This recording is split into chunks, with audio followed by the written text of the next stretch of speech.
और अब वक्त घंटी बजाओ का। जब भी कहीं कोई हादसा या दुर्घटना होती है तो सरकार या प्रशासन की तरफ से तुरंत जांच का आदेश दे दिया जाता है।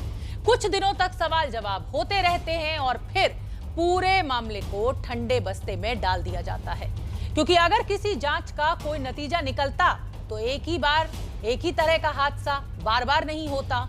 आज हम बात कर रहे हैं मुंबई में गिरी रिहायशी इमारत की। जी हां, कल दिन भर मुंबई में बारिश हुई और रात में मलाड इलाके में एक 4 मंजिला इमारत गिर पड़ी। 11 लोगों की जान चली गई। लेकिन आज इन मौतों पर भी राजनीति शुरू हो गई। बीजेपी ने कहा यह हादसा नहीं, हत्या है। सरकार ने कहा जांच कराएंगे। सच तो यह है कि मुंबई में ऐसे हादसे हर साल होते हैं और वो इसलिए होते हैं क्योंकि सत्ता में कोई भी हो, जमीन पर भ्रष्टाचार की इमारत बनाने वाले उनके आशीर्वाद से ही तो फलते फूलते हैं। तो क्या मुंबई के मलाड में भी यही हुआ? देखिए ये रिपोर्ट और 11 लोगों की जान लेने वाले असली गुनहगारों के खिलाफ 8422 840000 पर घंटी बजाइए।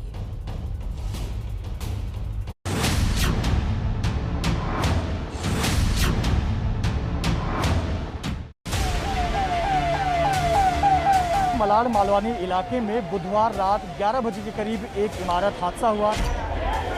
जैसे उतरने से पहले गिर चुका था सामने वाला। आवाज इतनी तेज थी जैसे कि कोई विस्फोट हो गया। कैसे अचानक गिरा तो मालूम ही नहीं पड़ा कहाँ से क्या हुआ। तो छोटे छोटे 3 बच्चे निकाले, 6 साल के, 5 साल के। मेरे को कुछ भी नहीं बचा है। मेरे बच्चे के आंख पे जो कपड़ा है वही है और मेरे आंख पे जो कपड़ा है वही बचा है।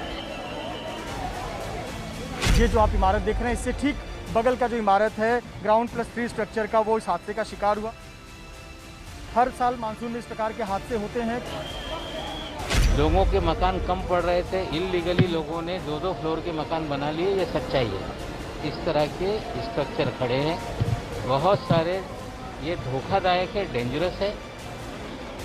ये मौत नहीं है, ये शिवसेना शासित मुंबई महानगर पालिका की लापरवाही है। सिर्फ कॉन्ट्रैक्टर के ऊपर कार्रवाई नहीं होनी चाहिए, सबके ऊपर सदोष मनुष्यवध का जो गुना हुआ उसमें शामिल करके इंक्वायरी करके कार्रवाई होनी चाहिए। हर एक की जिम्मेदारी है। अभी इसमें ज्यादा बातचीत करना उचित नहीं है। चाहिए एक ही सहारा था हमारा, कि हमारे को रहने के लिए और कोई सहारा नहीं है।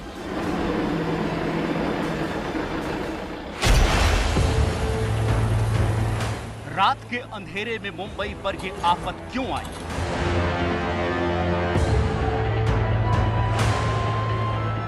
आखिर क्यों ये इमारत एक दिन की बारिश भी नहीं झेल पाई?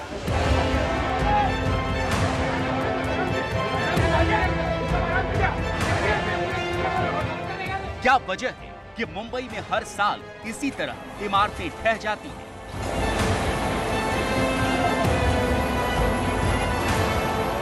क्या वाकई इस इमारत के गिरने की वजह बारिश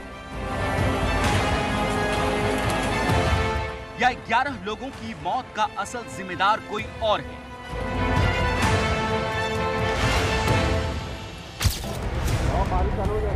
मॉनसून की पहली ही बारिश ने मुंबई में हादसे का इंतजार करती इमारतों का सच सामने ला दिया है।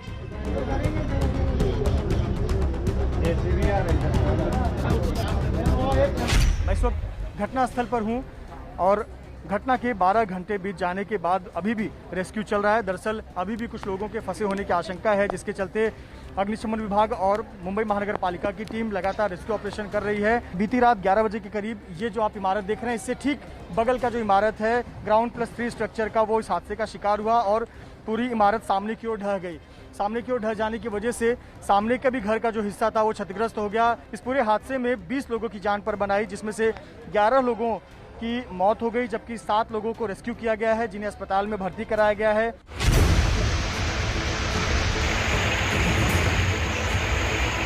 मुंबई में कल दिन भर जबरदस्त बारिश हुई।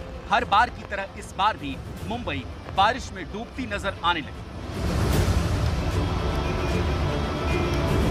कई जगहों पर बारिश के कारण छोटे मोटे हादसे हुए। लेकिन मलाड वेस्ट के मालवनी इलाके में रात करीब 11:15 बजे एक 4 मंजिला मकान अचानक गिर पड़ा। इसके गिरने से बगल की इमारत का भी कुछ हिस्सा गिर गया। अचानक अफरा तफरी मच गई, क्योंकि उस वक्त इन इमारतों में कई परिवार मौजूद थे।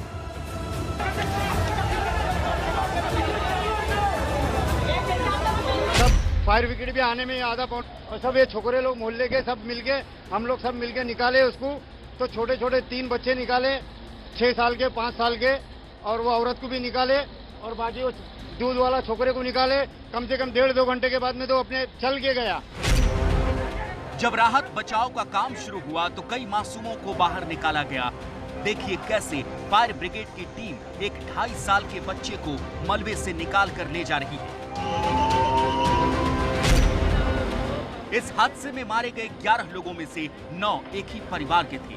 इसी परिवार के मोहम्मद रफी बाल बच गए, क्योंकि वो कुछ मिनटों पहले ही दूध लेने के लिए घर से बाहर निकले थे, लेकिन जब लौटे तो उनका घर ढह चुका था। शाम को मैंने दूध बुले लाने के लिए, तो मैं दूध लेने गया और उसके बाद में आया तो बहुत सा हुआ। कौन कौन परिवार में आप लोग कितने लोग थे? परिवार में 9 लोग थे सर। कौन 9 लोग? मैं, मेरी औरत थे, मेरा भाई था, भाई की औरत थी, और 6 बच्चे थे। अगर मुझे घर की कुछ मिस्टेक लगता या गड़बड़ रहता तो खाली कर देते। घर बिल्कुल मतलब जो कंडीशन अच्छा था। अचानक ऐसा हुआ, कैसे क्या हुआ कोई वाला जान सकता, क्या बोलते। 2200 की थी। 2000 में रुबीना शेख अपने 2 बच्चों के साथ धराशायी हुई इमारत के सामने एक झुग्गी में रहती थी। इमारत का मलबा ढहने के बाद सामने की तरफ गिरा, जिसमें उनका घर भी धराशायी हो गया। रुबीना की जान तो बच गई, लेकिन अब उनके सिर पर छत नहीं है।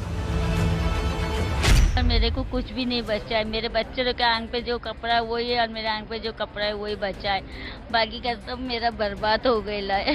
मैं कहाँ जाऊंगी, किससे मांगूंगी? मेरा कोई सहारा नहीं है। बस आप लोग के सब विनती है कि मेरे को मेरा रूम बना के दे दो। आप लोग की मेहरबानी होगी बस। कई परिवारों की जिंदगी तबाह करने वाले इस हादसे की वजह जानने पहुंची पुलिस ने इस घटना को ताउते तूफान से जोड़ दिया है। कहा गया उस वक्त ये इमारत क्षतिग्रस्त हुई थी, तब एक कॉन्ट्रैक्टर की मदद से इसकी मरम्मत करवाई गई और उसी दौरान घर की नींव कमजोर हो गई, इसलिए ठेकेदार के खिलाफ केस दर्ज किया जाएगा। 11 बजे के आसपास ये इंसिडेंस हुआ है, हादसा हुआ है, जिसमें 11 लोगों की मौत हो गई है। एक ही फैमिली के 9 लोग हैं। सामने वाले बिल्डिंग में 2 लोग उसमें डेथ है। बेसिकली तौकते के साइक्लोन के टाइम में कुछ बिल्डिंग को डैमेजेस हुए थे, तब कॉन्ट्रैक्टर के साथ मिलकर उन्होंने कुछ उसमें रिपेयर्स किए थे जो और खतरनाक साबित हुए हैं, और इसीलिए हम इसमें 304 part 2 culpable homicide not amounting to murder, सदोष मनुष्यवध का गुना दाखिल कर रहे थे। पर इस हादसे की असली वजह वो नहीं है जो दिख रही है या बताई जा रही है। ये मामला सरकार और प्रशासन की बड़ी लापरवाही का है, क्योंकि इस मालवनी इलाके में ऐसे कई घर हैं जो नियमों को दाग पर रखकर बनाए गए। आपको बता दें कि मुंबई के मलाड मालवनी इलाके में ये कलेक्टर लैंड है, जो कि महाराष्ट्र सरकार के अंतर्गत आता है, और कलेक्टर लैंड पर ये इस प्रकार के स्ट्रक्चर थे। यहाँ पर कई लोगों ने अवैध तरीके से भी निर्माण किया हुआ है। जैसे आप ये इमारत देखिए किस प्रकार से ये सिर्फ एक गाटर की मदद से 3 मंजिला इमारत खड़ी कर दी गई है। इसी प्रकार का स्ट्रक्चर इसके बगल में था, जो इस हादसे का शिकार हुआ, जो धराशायी हो गया और 11 लोगों की मौत हुई है। सरकारी जमीन पर मकान और 1 मंजिला इमारतों को अवैध तरीके से बहुमंजिला बनाने के पीछे एक बड़ा माफिया सक्रिय है। भूमाफियाओं ने इस जमीन पर कब्जा किया और अवैध तरीके से घर बनाकर लोगों को बेच दिया। सोचने की बात है, पर बिना अधिकारियों की मिली भगत के अवैध कब्जा कैसे हो जाएगा? ये बात किसी से छिपी भी नहीं है। खुद महाराष्ट्र सरकार के कैबिनेट मंत्री ये मान रहे हैं कि ये मकान अवैध है, लेकिन जिम्मेदारी से बचने की कोशिश भी कर रही है। लोगों के मकान कम पड़ रहे थे, इल्लीगली लोगों ने 2-2 फ्लोर के मकान बना लिए, ये सच्चाई है। हमें लगता है मुंबई शहर में जहाँ जहाँ इस तरह की चीजें हैं, उसको लेकर सर्वेक्षण होना चाहिए, और किस तरह से आगे दुर्घटना ना हो। जो गरीब आदमी रहता है इसमें, उसका पुनर्वसन हो, इसको लेके कोई निश्चित रूप से सरकार निर्णय लेगी। सवाल तो सरकार की जिम्मेदारी का भी है, लेकिन यहाँ तो राजनीति का खेल चल रहा है और इसी राजनीति का नतीजा है कि बरसों से हो रहे इस अवैध निर्माण को कभी तोड़ा नहीं गया और मुंबई में आशियाने की तलाश करने वाले लोग इन तंग गलियों में आकर बसते गए। दरअसल जिस जगह पर यह हादसा हुआ वहां सड़क चौड़ी करने का प्रस्ताव था, लेकिन वोट बैंक की राजनीति के कारण उस पर कभी अमल नहीं किया गया। मुंबई महानगर पालिका को आपने पत्र लिखा, वहां से क्या जवाब मिला? तो मुंबई महानगर पालिका को जवाब दिया तो उन्होंने बोला कि मैं कलेक्टर की जमीन है, कलेक्टर तोड़ेगा। कलेक्टर के पास आपने पत्र लिखा, कलेक्टर ने क्या जवाब दिया? कलेक्टर ने बोला कि बीएमसी तोड़ेगा। यानी गेंद एक दूसरे पे, हाँ, वो एक दूसरे पे उड़ा देंगे। अधिकारियों की इसी लापरवाही के कारण मुंबई में ऐसी भ्रष्टाचार की इमारतें खड़ी होती रही और इन इमारतों में रहने वाले बेगुनाह लोग अपनी जान गंवाते रहे। 2015 से 2019 के बीच 5 सालों में पूरे महाराष्ट्र में 712 रिहायशी इमारतें ढह गईं, जिनमें 762 लोगों की मौत हुई। इसके बावजूद सरकार और प्रशासन सोया रहता है। ऐसा नहीं है कि उन्हें इसकी जानकारी नहीं होती। 2016 से 2019 के बीच मुंबई नगर पालिका को अवैध निर्माण और कब्जे की 94,851 शिकायतें मिली, लेकिन इनमें से सिर्फ 5,461 को ही गिराया गया। इसी का नतीजा है कि बीती रात मुंबई के मलाड में 11 लोगों की जान चली गई। ये मौत नहीं है, ये शिवसेना शासित मुंबई महानगर पालिका की लापरवाही है, उनकी ओर से की गई हत्या है।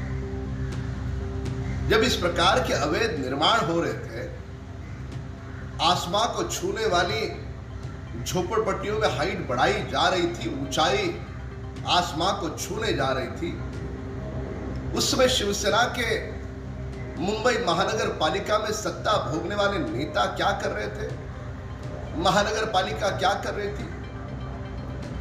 यह जगह की मालकी महाराष्ट्र सरकार की है और सरकार के वहां पर मुखिया के रूप में शिवसेना के उद्धव ठाकरे जी बैठे हैं। क्या वे इन हत्या के बारे में जिम्मेदारी लेंगे? हादसे के बाद मुख्यमंत्री उद्धव ठाकरे घायलों से मिलने अस्पताल पहुंचे। वहीं घटना स्थल पर भी सत्ता पक्ष और विपक्ष के नेताओं ने हाजिरी लगाना शुरू कर दिया। बीजेपी नेता गोपाल शेट्टी ने दावा किया कि उन्होंने इस तरह के हादसे की आशंका पहले ही जताई थी और इसे लेकर सरकार को आगाह भी किया था।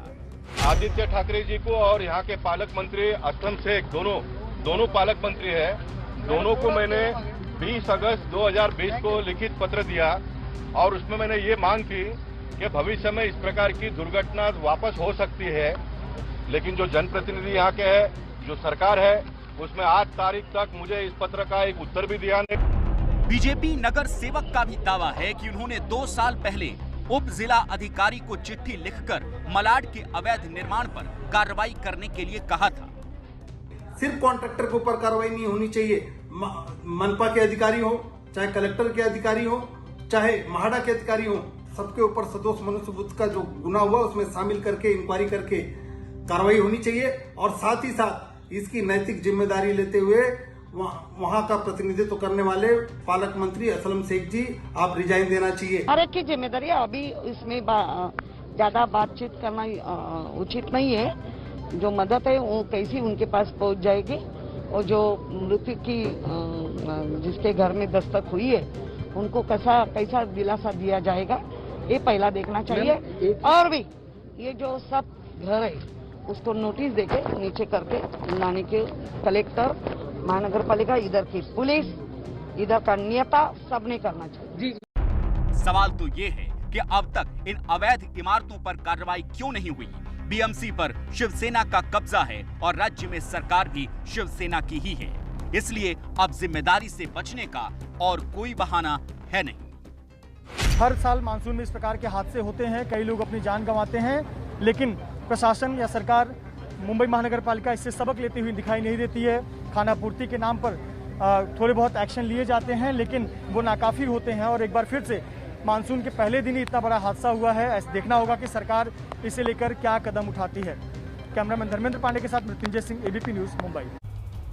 जिनकी जिंदगी जानी थी वो चली गई, परिवारों का जो नुकसान होना था वो हो गया। आप करते रहिए जांच, बिठाते रहिए आयोग, लेकिन अब बड़ा सवाल यही है कि क्या मुंबई में अवैध इमारतों के निर्माण पर रोक लगाने के लिए सरकार कोई ठोस कदम उठाएगी? और घंटी बजाओ में अब बात हमारी खबर के असर की। जी हाँ, 8 जून को हमने आपको दिल्ली के सरकारी स्कूलों में सैकड़ों टन अनाज की बर्बादी की खबर दिखाई थी, तस्वीरें भी दिखाई थी, और आपने अनाज की बर्बादी करने वालों के खिलाफ घंटी बजाई। और देखिए अब उसका क्या असर हुआ।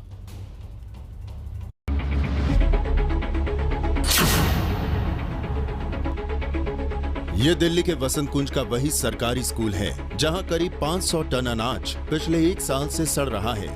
ये वो अनाज है जिसे पिछले साल लॉकडाउन के वक्त गरीबों को बांटा जाना था, पर ऐसा हुआ नहीं और इस पूरे अनाज में कीड़े लग गए। 2 दिन पहले ही हमने आपको अनाज की बर्बादी की ये खबर घंटी बजाओ में दिखाई थी।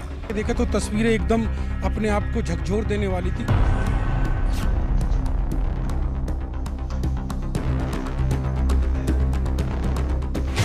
यहाँ पर जाले लगे हुए हैं, यहाँ पर जो चावल है वो जमीन पर पड़ा हुआ है, यहाँ पर जो गेहूं है उसमें घुन लग चुका है, पूरी तरह से खोखल हो चुका है, खाली हो चुका है अंदर से, कीड़े मकोड़े। इस रिपोर्ट को दिखाए जाने के बाद अब इस पर एक्शन शुरू हो गया है। एबीपी न्यूज पर हमने आपको 2 दिन पहले ही घंटी बजाओ शो में अनाज की बर्बादी की खबर दिखाई थी। करीबन 500 टन से भी ज्यादा अनाज दिल्ली के मसूदपुर के एक एमसीडी स्कूल में करीबन 1 साल से पड़ा पड़ा सड़ गया, जरूरतमंदों तक पहुंच नहीं पाया, उनकी भूख नहीं मिटा पाया, इन सभी अनाज में कीड़े लग गए। अब दिल्ली के उपराज्यपाल अनिल बैजल ने जांच के आदेश दे दिए हैं। देखिए, एबीपी न्यूज पर जो हम आपको खबर दिखाते हैं उसका असर भी होता है, और केवल 2 दिनों में ये असर देखने को मिल रहा है। जहां पर इतना बर्बाद जो अनाज हुआ है उसके लिए जिम्मेदार कौन है, इसकी जांच उपराज्यपाल के आदेश के अनुसार अब की जाएगी।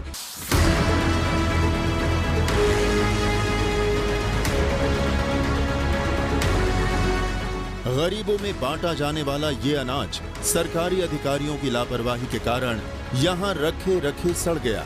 आज दिल्ली पुलिस की टीम के साथ फूड सप्लाई ऑफिसर भी यहाँ पहुंचे और उन्होंने यहाँ से अनाज हटाना शुरू कर दिया।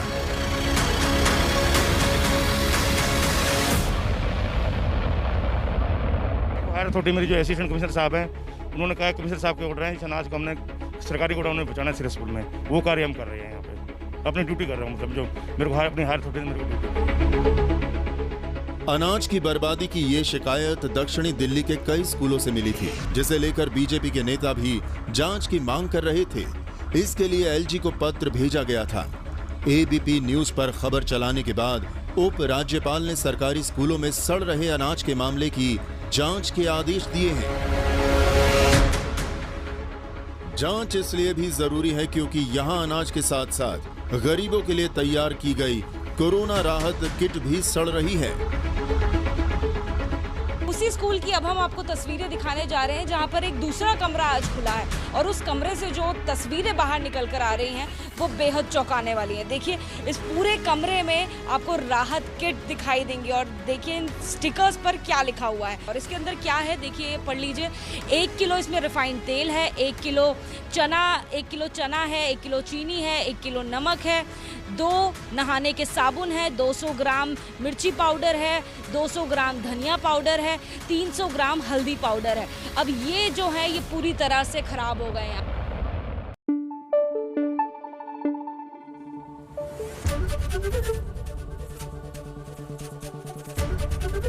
एबीपी न्यूज आपको रखे आगे।